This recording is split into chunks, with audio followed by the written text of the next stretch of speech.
So it's 6:30 Sunday morning, and I've been up all night rewatching the Week 10 games. And first and foremost, it's impossible to believe we're already at Week 10. That's really tough to believe. But what's tougher is, depending on which fan base you were, is watching what happened during the course of Week 10, because we have got to talk about several games, including Alabama having a shocking upset loss to LSU, Baylor taking it to the Oklahoma Sooners, and Georgia blowing the doors off the Tennessee Volunteers. Now, this is going to be a little bit different style of video, guys, so I'm interested to see if you enjoy it. If you enjoy this, hop down to the comments, let me know. We're going to be doing a rapid reaction where I quickly go through all three of these games. After this longer style video is posted, I'll chop it down and give each team's video out respectively. But super interested in seeing if you guys are interested in this style of content. Let me know if you are. If you're new to the channel, be sure to subscribe. Pushing towards 15,000. I'd love to have you a part of this awesome community. But having said all that, let's jump right into this. We have got a lot to talk about, and we're going to start with the Alabama game because I have got a lot I want to say, especially after rewatching that game. This Alabama team is a little bit of an enigma to me, and the reason is quite simple, because the talent on this team makes your head spin. Whenever you look at the quarterback position with Bryce Young, whenever you look at the edge rushers with Dallas Turner, Will Anderson, whenever you look at the running back room with Jace McClellan, Jahmyr Gibbs, there is so much talent on this team. But the discipline, this is really a unique situation for Alabama. Typically, we think of the Alabama Crimson Tide, and you can expect a few things. They're going to be talented, absolutely, but they are going to be one of college football's most disciplined teams. They are going to be one of college football's most intense teams. Right now, out of the three things I said you can always expect Alabama to be, in talented, disciplined, and intense, when I look at this Alabama team, I've only seen them be one of those things consistently, and that's talented. Because if we're talking about disciplined, well, Alabama ranked 131 out of 131 eligible teams in terms of penalties per game, so they are not a disciplined team whatsoever.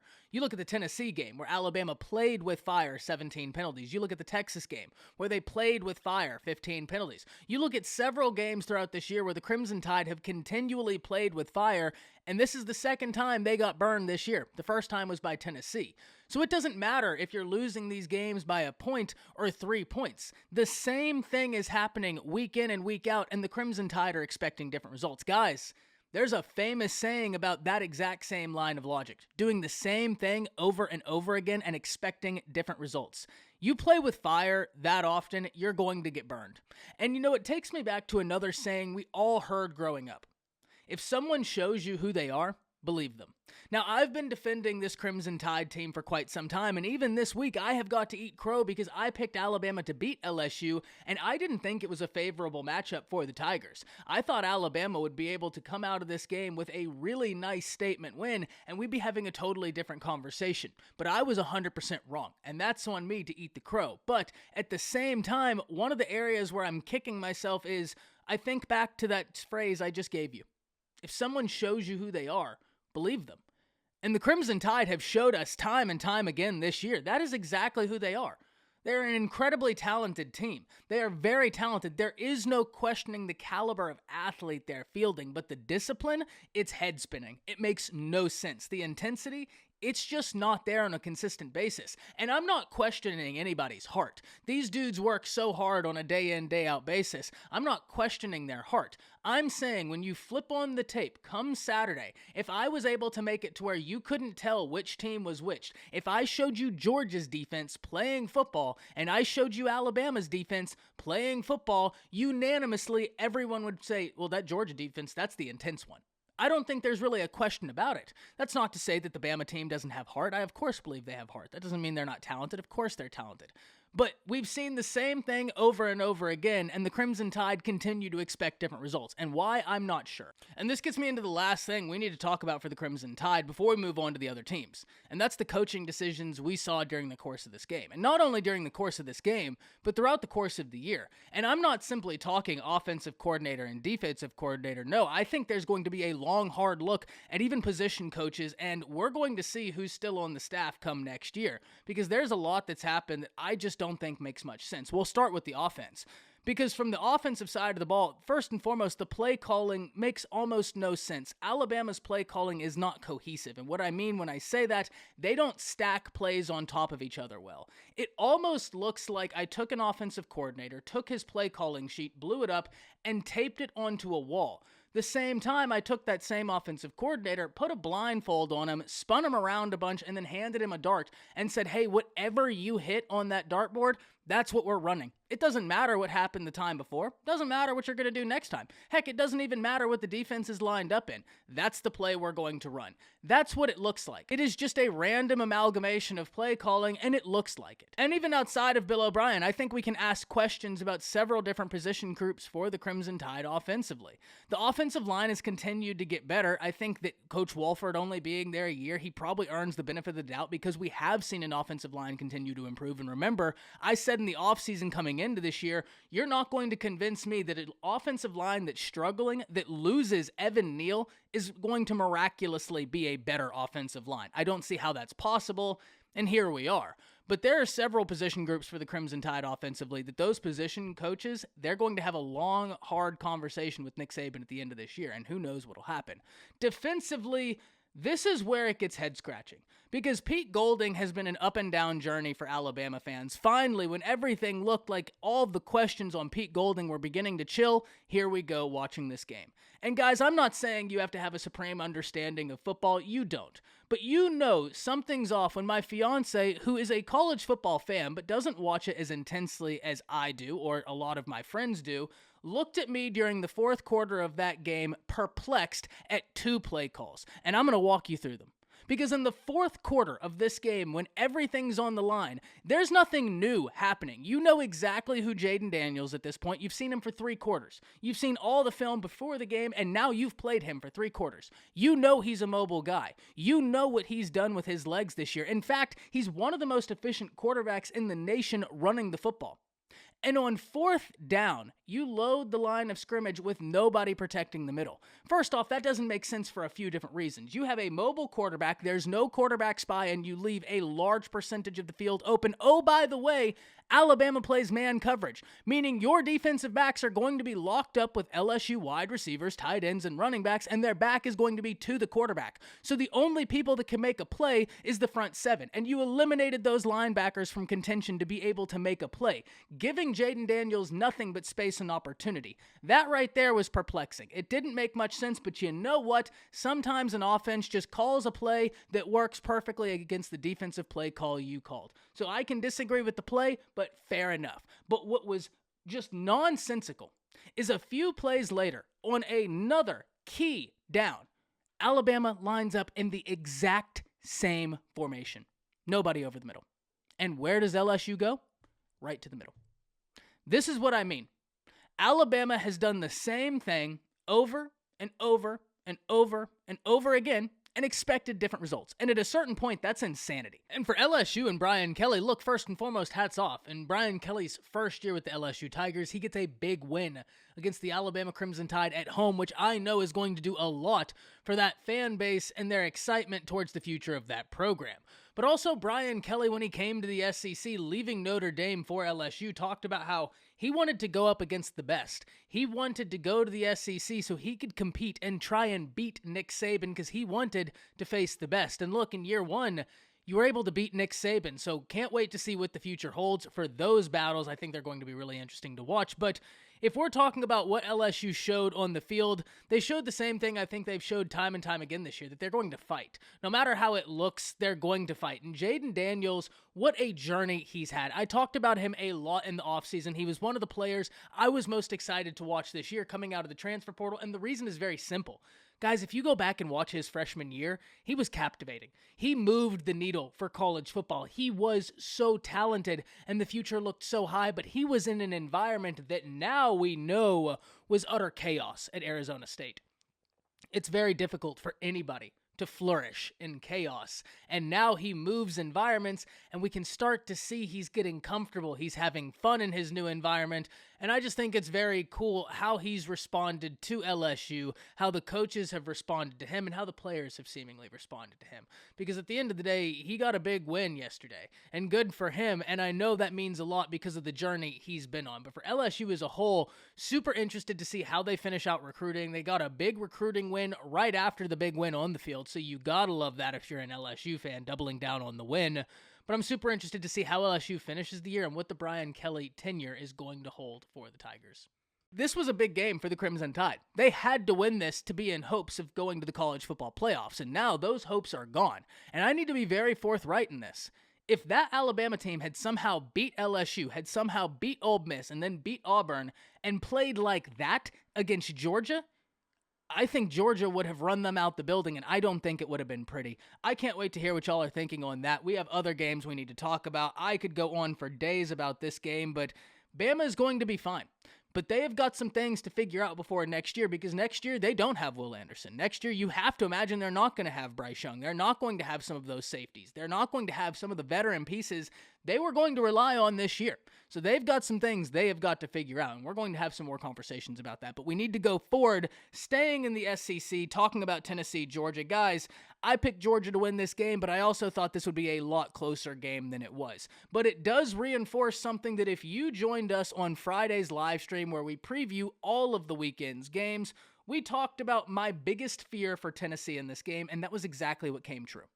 My biggest fear for Tennessee going into this game is you have an incredible offense. I have no questions about your offense, but you have no semblance of a defense on a consistent basis. Yes, your rush defense is very impressive, top 10 in the nation, in fact. But your passing defense has been a straight-up liability. And whenever you look at Georgia, they don't run the ball at the same rate they used to. They pass the ball more. And so when I look at that, I say, okay, how is Georgia's offense predicated? What do they do to be able to gain successful plays? And then I look at that tight end room. They use that almost as an extension of the running game. And because of that, I knew it was going to be tough for any team in the nation to match up with that tight end room. Let's be very honest. Georgia's tight end room is full of mismatches. Washington, Bowers. I mean, it is really tough for a team to stop. But whenever you cannot cover the pass at a consistent basis, well, that just makes your job even more difficult. And so whenever I looked at this game holistically, I knew Tennessee's offense was great. But the thing that scared me the most is what if Tennessee goes out there and has a 3-and-out, has 2 3-and-outs? What if Georgia gets the ball, starts playing control football, and then scores? Next thing you know, it's 10-0. Georgia's playing control football, and they're squeezing the life out of you, and you really don't have an answer, and then you get desperate. Tennessee was able to put points on the board, losing this game 13-27, but at the end of the day, they showed that in college football, if you're going to be playing at the highest level, you have got to have a defense that can play at a consistent basis. And I'm not saying you have got to have a top 5 defense, but you can't have a pass defense that ranks as 127th in the nation going up against Georgia, who a lot of people want to talk about their defense. That's a top 10 offense. And that offense is actually passing the football more than they're throwing the football and doing it at a high level. Do not get this Georgia team misunderstood. They are not only a defensive football who's relying on their offense not to make mistakes. Their offense isn't making mistakes, but it's not reliant on not making mistakes. They're going out and playing football, and their defense is going out and playing football. They are a team that's humming right now. And so when I picked this game and when I picked Georgia to win, I thought at the end of this, we'd say, okay, well, Tennessee played them very close. And though the score shows that this was only a 2-touchdown game, if you watch the entirety of this game, Georgia dominated this game much bigger than a 2-touchdown margin, in my opinion. That's not to say if you're a Tennessee fan, you hold your head. You've had an incredible year. You will continue to have an incredible year, in my opinion. But you ran into Georgia, and they are just a different machine. Watching Georgia is going to be interesting going forward. I'm super interested as to how the playoffs will round out, but you have to imagine Georgia's going to be the number 1 team in the nation. I talked about this when the rankings came out. Georgia fans probably felt like they deserved the number 1 ranking, and now there's no way you don't give it to them. It's going to be super interesting to see how that happens, but I really don't have a whole lot to add on to this game. If you watched it, Georgia won in every single facet, and Tennessee is still a great team. I don't think that we can sit here and say Josh Heupel hasn't done a great job this year, that Tennessee hasn't been hyper impressive this year, or that they might not have an incredibly bright future. But what we also must admit is that what Kirby and Georgia have been able to build and what they currently have, it is that good, and it deserves our respect, and respect is what we need to give it. But that moves us on to the last game we need to talk about, and that's Oklahoma versus Baylor, and this was a really interesting game. Because if you didn't watch the game, but I told you, hey, the Oklahoma Sooners threw 3 interceptions in this game and then gave up almost 300 yards rushing, you would probably think they lost this game by a wide margin, but no, they were in this game. They lost this game only by 3 points with having 3 interceptions and having Baylor run for almost 300 yards. So where do we start unpacking this? First and foremost, we need to start with the offense because Dillon Gabriel had a tough day. He made some plays, but some of those interceptions were just super unfortunate. I know they go on his stat sheet, but a tipped ball is just unlucky, and that's what some of them were. At the end of the day, Oklahoma played an intense game. They just didn't get the job done. And it's going to be next to impossible to get the job done if you're giving up 280 yards rushing. Now, I understand whenever you have 3 turnovers, inevitably you're giving Baylor more opportunities. Inevitably you're giving them better opportunities, which statistically speaking probably are going to translate into points at some level. And there's a whole soliloquy about how unlikely it is to win a college football game after you get to the point of 2 turnovers, and it diminishes your likelihood of winning exponentially after that. However, Oklahoma's offense is a unit that is still working through some things. I'm interested to see how they continue to grow, but they were in this game. Eric Gray continues to be a bright spot for that Oklahoma offense. There are just some things that I think Oklahoma is still trying to figure themselves out, and I don't necessarily know that that's problematic. There's a lot of new at Oklahoma, and I think it just makes sense that the coaches are still trying to figure some things out. Now, defensively, we need to talk about this, because whenever we were talking about Oklahoma versus Baylor on the live stream, I brought up the fact that I was worried about Oklahoma being able to stop Baylor's rush. Oklahoma's rush defense has been outside the top 100 all year, which was why I thought it was so perplexing that they continued to roll out a 3-man front when your defense ranked outside the top 100 defenses in the nation. That just didn't make sense to me. It actually invited teams to do what you cannot stop. However, Oklahoma largely, I haven't seen as much as the 3-man front. They moved to a 4-man front, and still Baylor went for almost 300 yards. What this shows me is that you just got to let Brent Venables, you got to let Todd Bates, you got to let this staff get in their guys. They've got to be able to recruit, have the time to develop those guys, and then we can get a more clear observation as to what the Oklahoma Sooners are going to look like. But when I watched this game, the biggest takeaway from the defensive side of the football to me for Oklahoma was that you need to let these coaches have time to get in their guys, to recruit their guys, and to develop their guys. I'm interested to see what Oklahoma does in the transfer portal this offseason because I think they could bring in some guys to really help them, but I'm really super interested to see how that recruiting class ends out. Because like I said, I think that's going to be Oklahoma's path to building the successful program they know they can achieve. But if you are a Baylor fan, what a win. Both of these teams were sitting at the exact same place in the Big 12 where they know they have the ability to finish strong, but they just have some things they've got to work through. And Baylor was able to get a big win against Oklahoma. And I know there are going to be people roll their eyes at that, but at the point where you're trying to figure your team out, you need wins like this to be able to build and be able to stack positive events off of. And whenever we're talking about Baylor, I feel like we have to talk about Dave Aranda. Dave Aranda is one of the brightest coaches in the nation, and I really don't think there's a question about that. He is one of the bright spots in college football, and I can't wait to see what the future holds. But at the same time, guys, I think we need to give Brent Venables and the Oklahoma Sooners some time.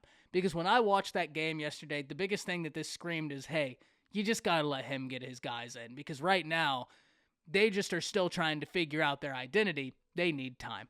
I can't wait to hear from all of you. There are a lot of games we didn't get to, but I've been up all night rewatching the games, and what a day it was. I mean, it was infuriating. It was amazing. It was everything you'd hope a college football Saturday is, and it's the biggest reason we love the game. Hop down to the comments. Let me know if you're interested in these longer form kind of rapid reaction videos where I'll talk about multiple games, put this out, and then break it down so that each team gets their respective video. I had a lot of fun doing it, and maybe it's something we'll adopt and do on a more regular basis. But having said that, hop down to the comments. Let me know what you're thinking. That's it. See ya.